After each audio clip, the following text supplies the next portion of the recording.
Hello. Like Harrison Schmitt stumbling across Alice Cramden's remains on the moon, this is the Discriminating Gamer. Say, do you like those flight path games like Star Wars X-Wing, Star Trek Attack Wing? Well, we're going to take a look today at the brand new game from WizKids that incorporates that mechanic into the world of Dungeons & Dragons. I am, of course, talking about Dungeons & Dragons Attack Wing.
Now, Dungeons & Dragons Attack Wing is one of these games you can buy a whole lot of different miniatures for, but today I'm just looking at the core set and one of the dragon expansions, the Green Dragon expansion. So essentially, the game plays very, very similar to those other games, Star Trek Attack Wing, Star Wars X-Wing. Essentially, what you're going to do is build an army, build your dragons based on a point value. You look at the points they're worth and you build up to that number. Now, you're going to not only just pick the dragons that you're going to be fighting with, and you can pick named dragons or kind of generic dragons, but you're also going to be upgrading them. You can upgrade them with spells or other special kinds of attacks to get you up to your kind of point limit. Now, dragons can both fly through the air, and they can also move on the ground, and they have maneuver dials for each of those movements. Now, what's going to happen in a round is both players pick up their maneuver dials, and they choose what maneuvers they want to make secretly. Then they reveal them. Now, beginning with your lowest level dragon, it's kind of like is the dragon with the least initiative. They're going to go ahead and fly first, but of course the dragons with the highest initiative will attack first. So in order, the lowest dragon is going to resolve his maneuver, grab a template that corresponds to the maneuver he chose, and then move the base of the dragon along that flight path.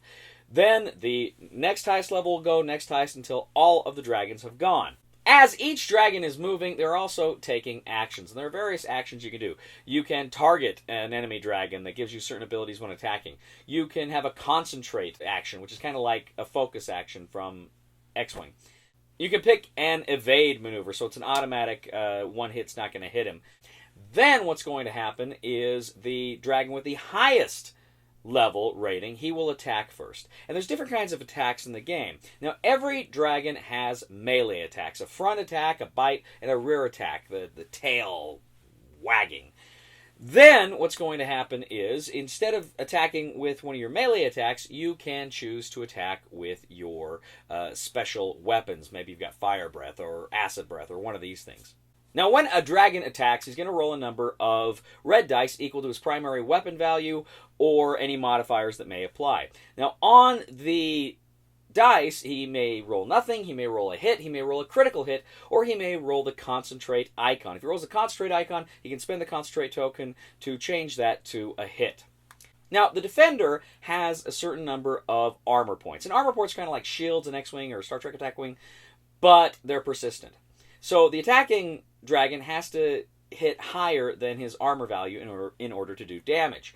Then the defending dragon, he's going to roll the dice, and it's going to either be kind of an evade to automatically cancel one of the hits. It may be a concentrate token, so he can spend a concentrate token to change that to an evade, or it may be nothing, in which case all the hits would apply beyond the armor value.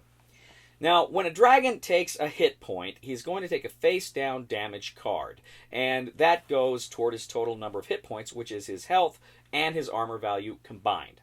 But a critical hit is going to be a face-up card, and it's going to maybe give you kind of persistent damaging effects or limiting effects. It's going to hurt you in various ways, and you don't know how it's going to happen until you look at the card. So it's kind of scary. Those critical hits can be kind of dicey, for lack of a better word.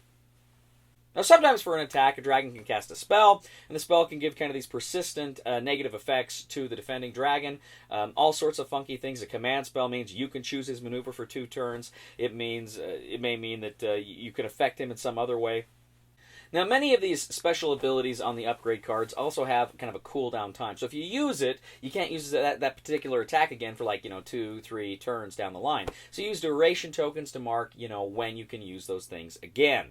So the game comes with scenarios, and you can, try to get certain objectives or accomplish certain things, or you can just play a simple game of elimination. Now, there is more to it than that, but that is kind of the basic game in a nutshell, just playing with the core set and, as I say, the one green dragon.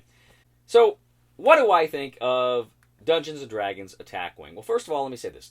The dragon miniatures, the models, are beautiful. They are just... wow! They're good-looking miniatures. I really like them. These are kind of things you can just put up on your shelf and just have there for art. I mean, they're so well made. Particularly the red dragon with those wings up there. I dig it. So I really like that. Again, the cards, card stock's not the best, but it's decent. Artwork's great. Generally, components are good for the most part. Gameplay itself is fun, but just playing with the core set, you feel as though you're missing something. You feel as though this is a game that is meant to be played with kind of vast armies, right? You want the ground troops.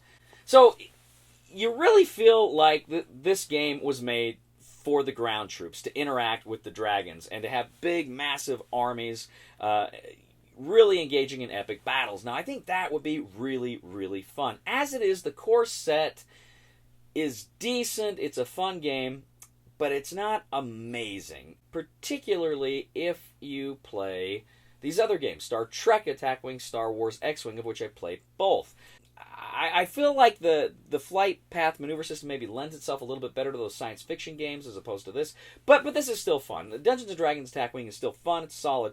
But like I say, that core set, you feel like there's really not enough there. So my recommendation would be, if you like Dungeons & Dragons, if you like the fantasy thing, you're probably going to want to pick up this core set, but just bear in mind, you're not going to want to stop at the core set. You're going to want to get the ground troops. You're going to want to get more stuff. That can be kind of costly.